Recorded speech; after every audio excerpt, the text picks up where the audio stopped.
반갑습니다. 여러분, 오늘 예배에 나오셔서 예배하시는 모든 분들의 삶과 가정과 사업장에 하나님의 놀라운 은혜와 은총이 함께 하시기를 주님의 이름으로 소망합니다. 한국에 어느 헬스장에 가면요, 운동하는 헬스장에 가면 그 헬스장 입구에 이런 글이 쓰여져 있는 헬스장이 있다고 합니다. 그 내용이 이거예요. 물만 먹어도 살이 찌십니까? 가슴에 손을 얹고 곰곰이 생각해 보세요. 내가 뭘 물처럼 먹었는지. 모든 일에는 이유가 있다라는 거지요. 그리고 그 이유를 생각해서 우리의 삶을 바꾸지 않으면 우리의 삶은 절대로 고쳐질 수 없습니다. 신앙생활도 마찬가지예요. 내가 예수님을 믿는다, 하나님을 사랑한다 라고 고백하는데 내게 주어진 은혜가 무엇인지, 내가 받은 복이 무엇인지, 성령 충만함이란 어떤 것인지 잘 모른다면 내가 지금 이 시간 믿고 의지하는 것이 진짜 예수님인지를 고민해 보아야 합니다. 왜냐하면 성경은 저와 여러분들이 예수님을 믿을 때 그 삶이 변화될 것이라고 이야기하고 있기 때문입니다. 요한복음 15장 11절 말씀 보세요. 내가 이것을 너희에게 이름은 내 기쁨이 너희 안에 있어 너희 기쁨을 충만하게 하려 함이니라. 아멘. 사랑하는 여러분, 저와 여러분들이 예수님을 믿고 예수님 안에 거할 때에 하나님께서 저와 여러분들에게 주시는 커다란 기쁨이 있습니다. 성경은 이 기쁨이요, 저와 여러분들의 신앙생활을 이끌어가는 힘이요 능력이다라고 이야기하는 것입니다. 즉 신앙생활은 나와 내 안에 있는 예수님이 하나가 되어서 예수님의 기쁨이 나의 기쁨이 되고 예수님의 능력이 나의 능력이 되는 것을 경험하는 삶이다라고 말하는 것입니다. 사랑하는 여러분, 오늘 이 시간 예배하는 여러분들의 마음속에는 예수님이 주시는 기쁨과 예수님이 주시는 능력이 충만하십니까? 충만이라는 말은요, 차고 넘친다라는 뜻이에요. 우리 안에 주님이 주시는 참 기쁨이 있는지 없는지를 나뿐만 아니라 다른 사람들도 알 수 있다는 거지요. 어떻게 알 수 있을까요? 바로 하나님의 말씀과 나의 삶을 비교해 보면 돼요. 마태복음 5장 44절 여러 절인데요, 스크린 한번 보시면서 내 삶과 하나님의 말씀을 한번 비교해 보시기 바랍니다. 너희 원수를 사랑하며 너희를 핍박하는 자를 위하여 기도하라. 무엇을 먹을까? 무엇을 마실까? 무엇을 입을까? 뭐 하지 말라? 염려하지 말아라. 너희는 먼저 그의 나라와 그의 의를 구하라. 누구든지 아무든지 자기를 부인하고 자기 십자가를 지고 나를 쫓으라. 한 알의 밀이 땅에 떨어져 죽지 않으면 많은 열매를 어떻다? 맺게 된다. 아멘이지요? 구구절절 아멘 아닙니까? 그런데 이 성경 말씀이요, 머리로는 동의가 되지만 마음으로 동의가 되지 않고 하나님의 말씀이 내 삶으로 실천되지 않는다면 우리는 절대로 주님께서 주시는 참된 기쁨을 누릴 수가 없습니다. 자동차가 달리려면 주기적으로 뭘 넣어줘야 되죠? 가솔린, 기름을 넣어줘야 되지요. 아무리 고급차라도, 아무리 비싼 차라도 기름을 넣지 않으면 달릴 수가 없습니다. 이와 마찬가지로 신앙생활, 하나님을 믿는 것은 주님이 주시는 참 기쁨을 내 삶 가운데에서 누리는 것입니다. 원수를 사랑할 때 누리는 기쁨, 그를 위하여 기도할 때 누리는 기쁨, 하나님의 나라와 의를 구할 때 하나님이 채워주시는 기쁨, 나를 부인하고 십자가를 따라갈 때에 내 삶에서 누리게 되는 만족감, 나를 죽임으로 많은 열매를 누리는 기쁨, 내 것을 다른 사람과 나눔으로 누리게 되는 그 기쁨의 충만함이 우리 안에 신앙의 활력으로 넘치게 되어 우리의 신앙을 움직이는 원동력이 된다는 거예요. 이것을 누리게 되시는 여러분들 되시기를 주님의 이름으로 소망합니다. 오늘 살펴본 말씀이 이것을 알려줘요. 오늘 살펴볼 요한복음 4장, 사실은 4장의 전체적인 말씀을 안에서 살펴보아야 되는데요, 요한복음을 보면 예수님께서 6월절에 유대인들의 풍습을 따라 예루살렘 성전에 올라가셔서 많은 일을 행하시고 예수님의 고향 갈릴리라는 곳으로 돌아오십니다. 그리고 돌아오는 도중에 사마리아 지역에 들려서 남편이 전에 5명이 있었던 그 사마리아 여인을 통해서 당시 유대인들이 생각하기에 복음이 전해질 수 없다라고 생각하던 사마리아 지역에 복음을 전하십니다. 그런데 정작 고향으로 돌아가는 예수님의 마음은 그렇게 편치 않으셨어요. 오늘 말씀은 그 이유에 대하여 다음과 같이 증거하고 있죠. 요한복음 4장 43절에서 44절 말씀입니다. 이틀이 지남에 예수께서 거기를 떠나 갈릴리로 가시며 친히 증언하시기를 선지자가 고향에서는 높임을 받지 못한다 하시고. 왜요? 예수님이 자라나신 그 땅에서 예수님이 높임 받지 못할 것을 예수님은 아셨던 것입니다. 그런데 성경을 보면요, 갈릴리 마을 사람들이요 처음부터 예수님을 높이지 않았던 것은 아닙니다.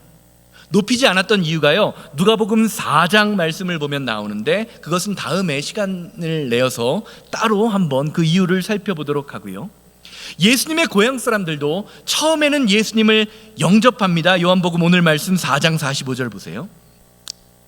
갈릴리에 이르심에 갈릴리인들이 그를 영접하니 이는 자기들도 명절에 갔다가 예수께서 명절 중에 예루살렘에서 하신 모든 일을 보았음이로라. 오늘 말씀에 갈릴리 사람들이 예루살렘에서 행하신 모든 일을 보았다라는 말은요, 갈릴리 사람들이 예수님의 가르침과 예수님의 메시지보다 예수님이 예루살렘에서 행하셨던 수많은 기적들과 성전 정화의 사건에 관심이 있었다라는 것을 의미합니다. 이런 일은요, 예수님께서 예루살렘에 계실 때에도 비슷하게 일어나요. 요한복음 2장 23절에서 25절 말씀 보세요. 6월절에 예수께서 예루살렘에 계시니 많은 사람이 그의 행하시는 표적을 보고 그의 이름은 믿었으나, 예수님이 행하시는 기적을 보고 예수님을 믿었지만 예수는 그의 몸을 그들에게 의탁하지 아니하셨으니 이는 친히 모든 사람을 아심이요 또 사람에 대하여 누구의 증언도 받으실 필요가 없었으니 이는 그가 친히 사람 속에 있는 것을 아셨습니다. 이게 무슨 말이냐? 많은 사람들이 예수님을 높이고 함께 하고자 했던 이유가 무엇이냐? 예수님의 기적 때문이라는 것입니다. 사랑하는 여러분, 우리가 예수님을 믿으면서 초현실적인 신앙의 기적을 경험한다라는 것은요, 예수님을 믿는 그 믿음을 가져다 줄 수 있습니다. 그러나 우리의 신앙생활이요, 기적 자체가 목적이 되어서는 안 된다라는 것을 예수님은 말씀하시는 겁니다. 주님이 진짜 원하시는 것은요, 우리의 삶에서 하나님과 더 친밀한 관계를 가지시는 거예요. 주님이 원하시는 것은요, 기적이 아닙니다. 기적은 믿음의 결과로 나타나는 현상입니다. 예수님을 잘 믿고 섬기다 보니 자연스럽게 하나님을 믿는 믿음의 결과가 드러나는 것이죠. 이것이 성경이 말하는 참된 축복이요 은혜입니다. 실제로 예수님을 영접했던 수많은 사람들은 어떻습니까? 예수님을 환호하고 예수님과 함께 있고 싶다라고 말했던 그 많은 사람들이요, 예수님의 십자가 앞에서는 예수님의 기적이 사라진 것처럼 보이자 예수님을 못 박으라 라고 이야기하는, 예수님을 죽이고자 달려드는 사람들로 돌변합니다. 예수님은요, 예루살렘에 있었던 수많은 사람들, 또 고향 갈릴리 사람들의 마음에도 그런 마음이 있었다라는 것을 알고 계신 거예요. 그러는 중에 가버나움에 있던 한 36km, 한 40km, 20마일쯤 되는 가버나움, 갈릴리에서 그 정도 되거든요. 가버나움에 있던 왕의 신하가 예수님께서 갈릴리 가나에 있다라는 소식을 듣고 예수님을 찾아와요. 그리고 자신의 아이를 살려달라고, 내 아들이 죽어가고 있습니다 주님, 이렇게 이야기하면서 간청합니다. 47절 말씀 보세요. 그가 예수께서 유대로부터 갈릴리로 오셨다는 것을 듣고 가서 청하되 내려오셔서 내 아들의 병을 고쳐주셔서 하니 그가 거의 죽게 되었습니다. 예수님은요, 이렇게 왕의 신하가 자신을 향해 간구하는 모습을 보시며 탄식하시며 다음과 같이 말씀하세요. 48절 말씀 보세요. 예수께서 이르시되 너희는 표적과 기사를 보지 못하면 도무지 믿지 아니하리라. 예수님의 이 탄식 가운데에는요, 눈에 보이는 기적과 축복이 아닐지라도 예수님을 믿으면 얼마든지 저와 여러분들의 삶이 믿음으로 변할 수 있다라는 것을 말씀하시는 것입니다. 기적이 사람을 변화시키는 것이 아니라 하나님을 신뢰하는 믿음, 말씀이 변화시킨다는 거죠.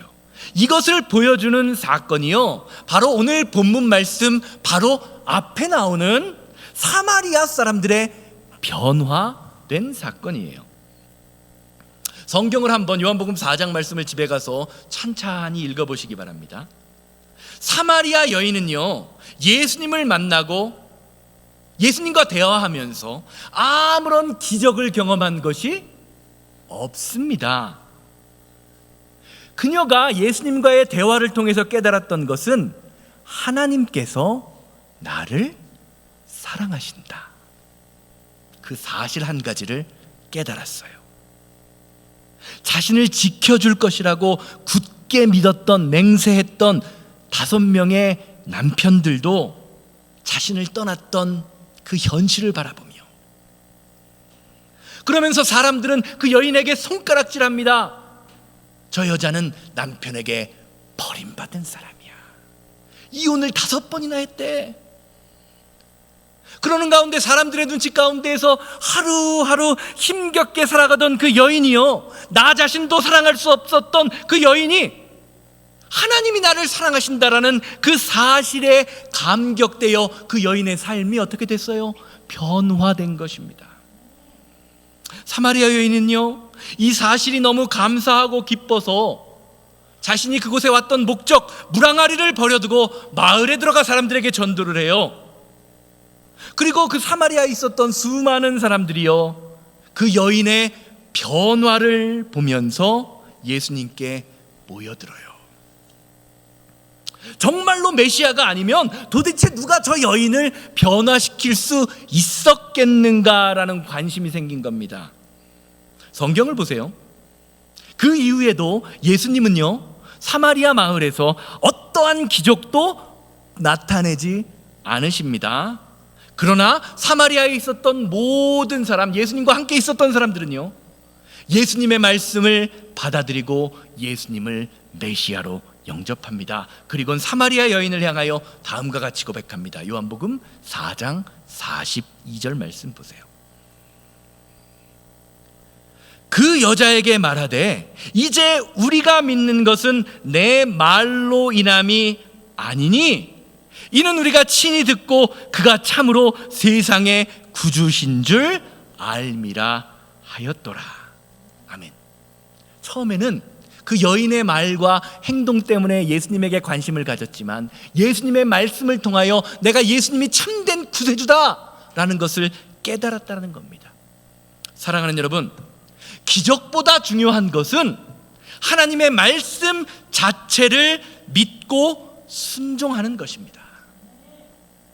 오늘 말씀에서 주님께서 왕의 신하를 향해 야, 도대체 너희들은 눈에 보이는 기적 아니면 나를 믿지 못하는구나 라는 말씀을 하시면서 저와 여러분들에게 주시는 말씀이 바로 이것이에요.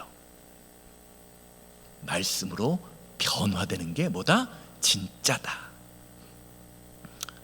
이어지는 말씀 보세요. 4장 47절에서 49절 말씀입니다.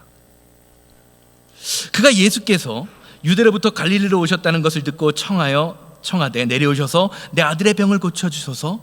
그가 거의 죽게 되었습니다. 신하가 이르되 주여 내 아이가 죽기 전에 내려오소서. 예수께서 이르시되 가라 내 아들이 살아있다 하시니 그 사람이 예수께서 하신 말씀을 믿고 가더라. 4장 47절 48절 49절 47절 49절이에요. 49절 빼고 48절 빼고. 오늘 말씀을 보면요, 예수님이 왕의 신하에게 하시는 말씀 가운데 문맥적으로 참 이상한 말들이 있어요. 한번 잘 보세요. 47절과 49절입니다. 잘 한번 보세요.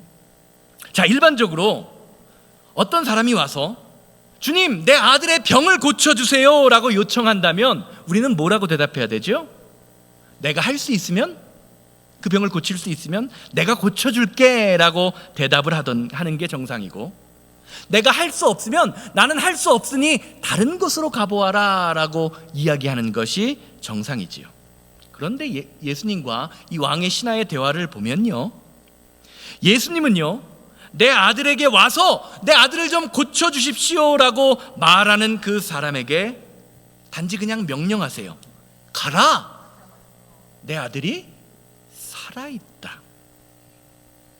내가 같이 가서 고쳐줄게 라는 것도 아니고 그냥 혼자 가라는 겁니다. 여러분 한번 생각해 보세요. 여러분이 지금 이 상황이라면 어떻게 대처하시겠습니까? 예수님이 사람을 고친다 그래서, 잘 고친다 그래서 예수만 만나면 고칠 수 있을 것이다라고 믿고 왔는데 그냥 가라는 거예요. 어떡하시겠어요? 다시 한번 울며 불며 매달리면서 좀 나와 좀 같이 가자고, 그래야 내 아들이 살 수 있다라고 요청하시겠습니까? 아니면 이 왕의 신하처럼 예수님의 말씀을 믿고 돌아가시겠습니까? 사랑하는 여러분, 말씀 잘 보세요. 오늘 말씀에서 예수님께서 이 왕의 신하에게 그냥 가라라고 명령하시면서 저와 여러분들에게 가르쳐 주려고 하시는 것이 있습니다. 그것은 예수님께서는 기적을 바라는 사람에게 먼저 순종을 가르치신다라는 것입니다. 그것을 확실하게 보여주는 단어가 바로 표적이라는 단어입니다. 요한복음 5장 54절 말씀입니다. 이것은 예수께서 유대 갈릴리로 오신 후에 행하신 두 번째 표적이니라. 표적이라는 단어는 요한복음, 다른 복음서에는 쓰이지 않고 요한복음에서만 독특하게 쓰이는 개념의 단어 중에 하나입니다. 그런데 그 단어의 뜻은요, 예수님이 그리스도이심을 이 땅에 드러내는 사건이라는 뜻이 있습니다. 즉 예수님께서는 오늘 사건을 통해서 거기에 모인 사람들, 그리고 왕의 신하에게 예수님이 그리스도인임을 드러내기를 원하셨다라는 것이고 실제로 드러나게 되었다라는 거지요. 자, 그럼 우리가 아는 것처럼 요한복음에서 말하는 첫 번째 표적이 무엇입니까? 갈릴리 가나 혼인잔치. 아까 거기서도 오늘 말씀에서도 나오죠. 물이 변해서 포도주로 변하는 사건, 요한복음 2장 11절이에요. 예수께서 이 표적을 갈릴리 가나에서 행하여 그의 영광을 나타내심에 제자들이 그를 믿느니라. 성경은 예수님의 첫 번째 표적이 혼인잔치의 일꾼들이 말도 되지 않는 예수님의 말씀에 순종했을 때 일어났습니다. 6개가 되는 큰 항아리에 물을 가득 채우고 뭐라고 명령하시죠? 사람들에게 나누어 주어라. 순종을 통해서 나타났다는 겁니다. 오늘 본문 말씀의 두 번째 표적도요, 왕의 신하가 순종할 수 없을 것 같은 상황 속에서 주님의 말씀에 순종할 때 이루어집니다. 즉, 오늘 본문 말씀은 우리가 예수 그리스도를 주님이라고 고백할 때에 그 그리스도라는 고백, 주님이라는 고백 속에 예수님께서 우리의 모든 문제를 해결해 주시는 분일 뿐만 아니라 우리는 주님의 말씀에 온전히 순종해야 할 대상임을 알려주고 있는 것입니다. 이것이 믿음이라는 거죠. 그래서 성경은요, 온통 성경의 모든 기적을 보면요, 온통 성경은 기적을 고백하는 사람들에게 순종을 요구하십니다. 나아만 장군의 이야기를 보세요. 문둥병을 고쳐달라는 나아만 장군에게 하나님은 뭐를 요청하시죠? 요단강에 가서 7번 씻어라. 문둥병에 걸려서 예수님을 찾아왔던 10명의 문둥병자들에게 뭐를 요청하십니까? 가라, 가서 내 몸을 제사장에게 보여주라. 사랑하는 여러분, 성경을 보면요, 하나님께서는 늘 눈에 보이는 기적을 요구하는 저와 여러분들에게 순종을 먼저 가르치십니다. 이걸 알아야 성경이 말하는 진짜 축복을 누리게 됩니다. 요한복음 4장 53절 54절 이어지는 말씀 보세요. 그의 아버지가 예수께서 내 아들이 살아있다 살아있다 말씀하신 그때인 줄 알고 자기와 그 온 집안이 다 믿으니라. 이것은 예수께서 유대에서 갈릴리로 오신 후에 행하신 두 번째 표적이니라. 왕의 신하가 예수님의 말씀을 믿고 돌아가는 길에 자신의 종을 만나서 아이가 살아있습니다 라는 소식을 듣고 예수님이 고쳐주셨다는 것을 깨닫게 되죠. 그런데 오늘 본문 말씀을 가만히 보면서 우리가 이런 맥락에서 집중해야 할 것이 있어요. 오늘 본문 말씀이 저와 여러분들에게 말하고자 하는 핵심은요, 이 아이가, 이 왕의 신하가 집에 가는 동안에 고쳐졌다라는 것을 말씀하려는 것이 아닙니다. 맨 마지막에 있는 53절 마지막에 있는 자기와 그 온 집안이 다 믿게 되었다. 온 집안이 예수님의 말씀에 순종하고 예수님이 그리스도인임을 알게 되었다라는 것을 알려주기 위해서 오늘 말씀을 적어주셨다는 거죠. 모든 사람이 주님을 믿고 고백하는 것이 진짜 기적이라는 것입니다. 사랑하는 여러분, 우리가 예수님을 믿으면서요, 예수님께서 저와 여러분들의 모든 기적의 주인 되시고, 우리가 아플 때 우리를 치유하시고, 우리가 상처 입을 때 우리의 모든 문제를 해결해 주시는 해결자임을 고백하는 믿음은 너무나 중요한 믿음이에요.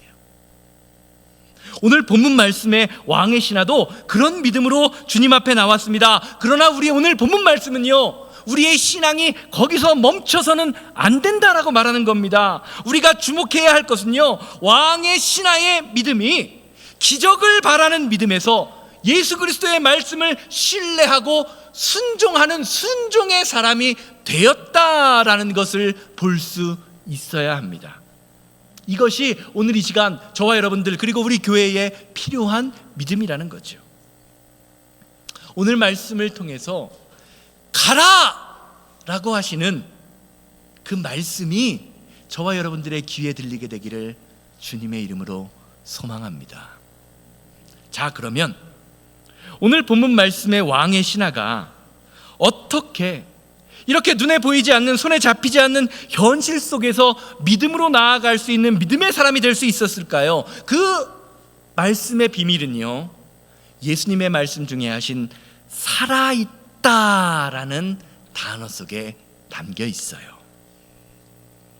요한복음에서, 특별히 요한 사도가 적은 글 속에서 살아있다라는 단어는 단순히 우리의 육체적인 삶을 이야기하는 것을 넘어서 영원한 생명, 요한복음이 말하는 영생, 요한복음 3장 16절이 말하는 영생이라는 단어, 즉 하나님의 나라를 상징할 때 사용합니다.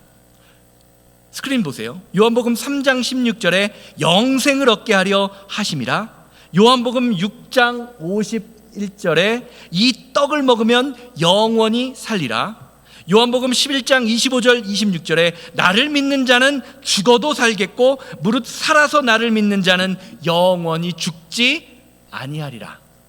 여기에 쓰인 단어가 오늘 본문에 나오는 살아있다라는 단어와 동일한 단어입니다. 즉 오늘 본문 말씀을 통해서 예수님께서 왕의 신하에게 내가 아이를 고쳐줄 것이다 라고 말씀하는 말 대신에 아이가 살아있다 라고 말씀하신 것은 왕의 신하에게 영원한 생명, 천국 소망을 선포하신 것입니다. 그 사건이 믿어진 거라는 거죠. 가라, 내 아들이 살아있다 라는 말은요, 이렇게 해석할 수 있는 겁니다. 가라, 내 아들이 영원한 생명을 얻었다. 아멘. 왜요? 저와 여러분들이 진짜 얻어야 될 것은요, 단지 육신, 몸뚱아리가 건강한 것이 아니라 진짜 생명 대신 예수 그리스도를 얻음으로 영원한 생명을 얻는 것이 예수 그리스도께서 이 땅에 오신 목적이 되었다는 거고요. 이 말씀을 듣고 예수님이 표적이 되었다라는 것은요, 두 번째 표적을 일으키셨다는 말은요, 이 가정이 예수님이 영원한 생명을 주시는 분임을, 생명의 주인 되심을 믿게 되었다라는 말씀입니다. 사랑하는 여러분, 왕의 신하는요, 예수님께서 증거하시는 천국 소망의 확신을 들었을 때 그것이 믿어집니다. 아들에 대한 그의 관심이요, 아들에 대한 병 고침에서 영원한 생명, 하나님의 나라로 바뀐 것입니다. 그것이 왕의 신하가 예수님의 말씀을 듣고 순종할 수 있었던 이유입니다. 요한복음 4장 50절은 이렇게 말하죠. 예수께서 이르시되 가라, 내 아들이 살아있다 하시니 그 사람이 예수께서 하신 말씀을 믿고 갔다. 사랑하는 여러분, 관심이 바뀔 때 우리의 삶이 바뀝니다. 관심이 바뀌어야 돼요. 몸뚱아리는 교회에 있는데 관심이 온통 내 가정과 세상과 사업장에 있으니 하나님의 말씀에 순종할 수 없다는 겁니다. 그러나 관심이 바뀌면 내게 임하는 예수님의 말씀이 들립니다. 천국이 보이고 들리기 시작합니다. 결국 관심이 바뀜으로 내 삶이 주님의 말씀을 순종할 수 있는 믿음의 사람으로 변화된다는 것이지요. 사랑하는 여러분, 오늘 이 시간 여러분의 눈에는 무엇이 보이십니까? 여러분의 귀에는 무엇이 들리십니까? 세상을 살면서 나를 주장하는 아픔, 상처, 과거만 보이십니까? 아니면 그 너머에 있는 천국의 소망, 영원한 하나님 나라에 대한 기쁨이 보이며 들리십니까? 우리가 무엇을 누리면서 살아야 할까요? 결론적으로 말씀드리겠습니다. 제가 말씀 처음 시작하면서 예수님을 믿을 때 우리가 참된 축복이 무엇인지, 참된 은혜가 무엇인지를 알아야 한다라고 말씀을 드렸는데요. 저와 여러분들이 예수님을 믿고 얻게 된 가장 큰 축복은 하나님과의 관계가 회복된 것입니다. 여러분, 저주가 무엇입니까? 성경이 말하는 저주는요, 질병이 아닙니다. 성경이 말하는 저주는 가난이 아닙니다. 성경이 말하는 저주는 아픔이 아닙니다. 성경이 말하는 저주는 상처가 아닙니다. 하나님을 믿는다고 하면서도 하나님과 멀어지는 것, 믿는다고 고백하지만 하나님의 말씀과 아무런 관계없이 살아가는 것, 그것이 저와 여러분들이 받게 된 저주예요. 이걸 알아야 됩니다, 여러분. 제가 아는 친구가요, 혼자서 엘리베이터 타는 것을, 성인이 다 큰 어른인데도요, 혼자서 엘리베이터 타는 것을 싫어합니다. 왜 그런지 이유가 있겠죠. 다들 아시겠죠? 아주 어릴 때 엘리베이터를 타려고 엄마랑 집을 나오다가 엘리베이터가 열리기에 어떻게 했어요? 쑥 혼자 들어갔어요. 막 껴서 들어갔어요.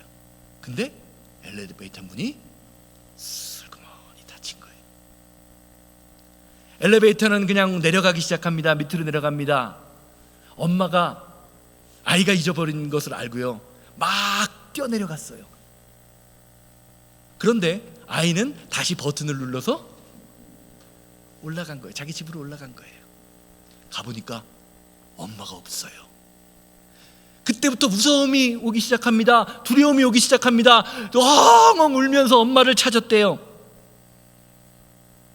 어릴 때 그런 경험을 하고 난 이후에는요, 절대로 혼자 엘리베이터를 탈 수가 없답니다. 혼자 타면요, 그 아픔이, 엄마를 잃어버렸던 그 슬픔이 내 삶을 주장해서 심장이 막 쾅쾅 뛰고 어쩔 수가 없는 겁니다.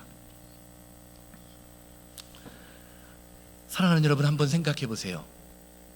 하나님과 늘상 대화하던 아담과 하와가 에덴 동산에서 쫓겨났을 때 그들이 느꼈던 절망과 두려움과 고통이 얼마나 컸었을까요?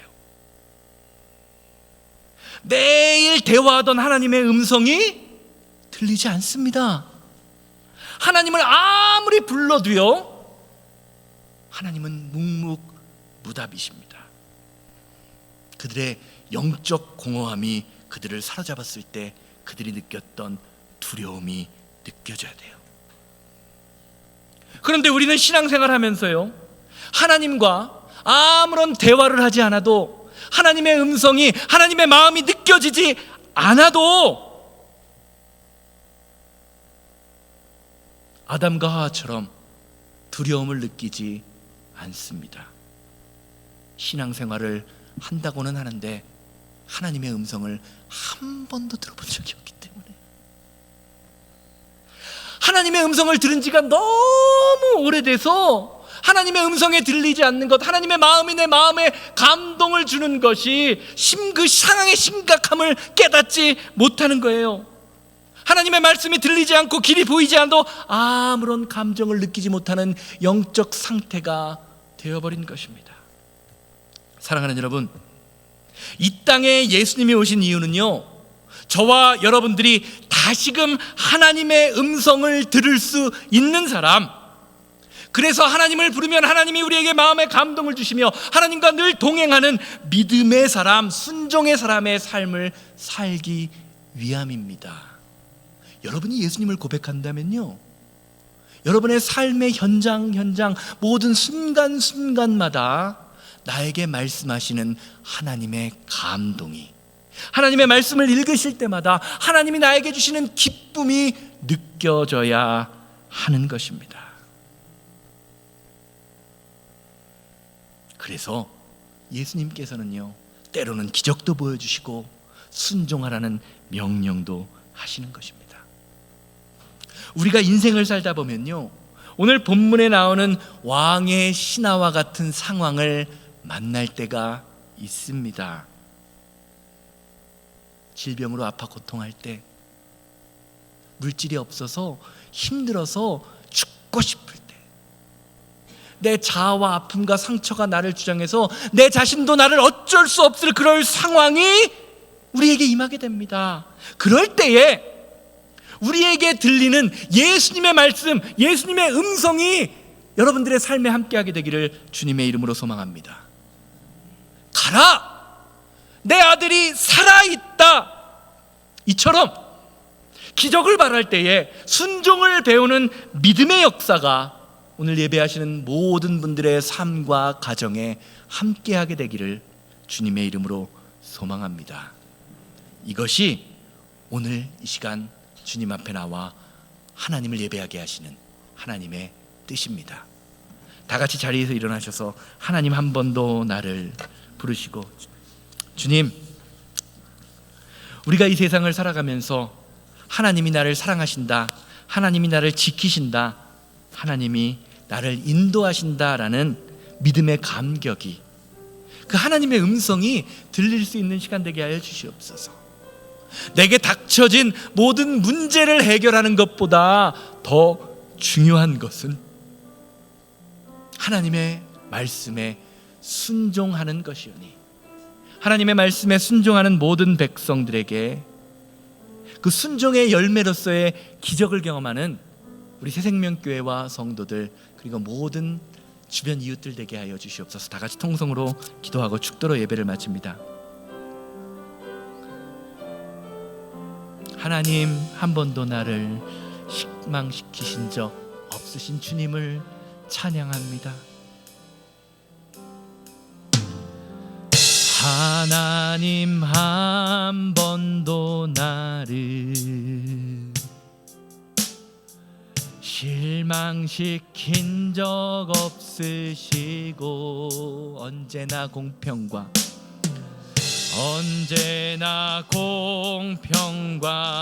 은혜로 나를 지나온 모든 세월들, 지나온 모든 세월들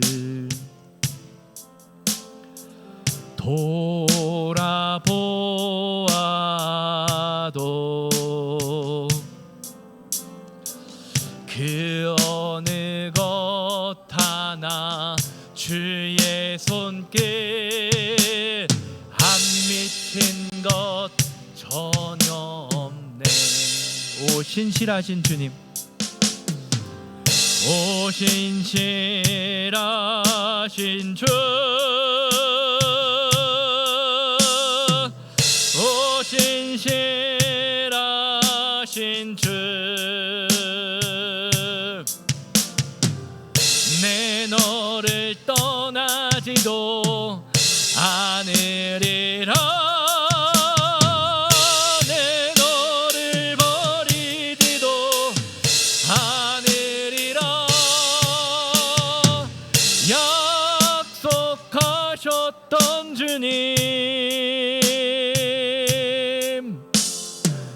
그 약속을 지키사 이후로도 영원토록 나를 지키시리라 확신. 다 같이 주여 한번 외치고 기도합니다. 주여,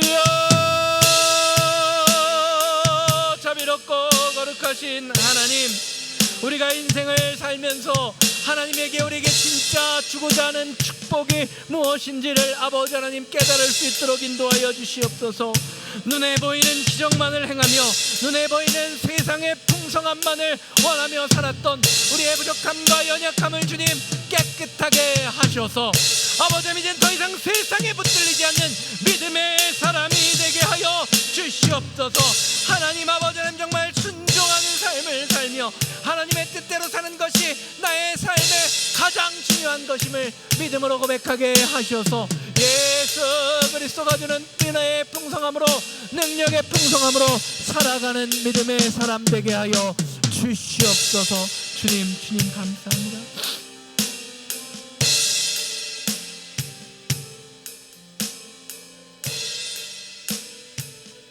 주님, 하나님을 믿는다고 하면서 하나님 그 자체에 관심을 가지고 하나님을 사랑하는 것보다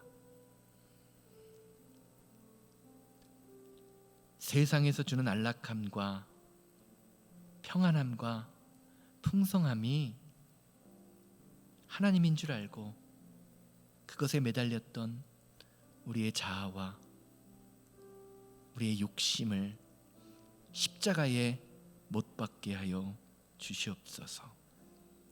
예수님을 믿을 때 예수님이 우리에게 주시는 참 축복이 무엇인지를 깨닫게 하셔서 하나님의 말씀에 순종함으로 예수님이 나의 삶의 주인 되심을, 나를 변화시킬 수 있는 힘임을 믿음으로 고백하는 성도들이 되게 하여 주시옵소서. 가라, 내 아들이 살아있다라고 지금도 말씀하고 계시오니 앞이 보이지 않을지라도, 눈에 들리는 것이 없을지라도 말씀에 순종하는 믿음을 소유하게 하여 주시옵소서. 이제는 우리 주 예수 그리스도의 은혜와 아버지 하나님의 거룩하심과 성령님의 감화감동 역사하심이 예배를 마치고 삶의 자리로 돌아가 하나님의 말씀에 순종하기 원하는 우리 성도님들의 삶과 가정과 사업장 만나는 모든 사람들 위해 이제로부터 영원토록 함께 있을지어다. 아멘.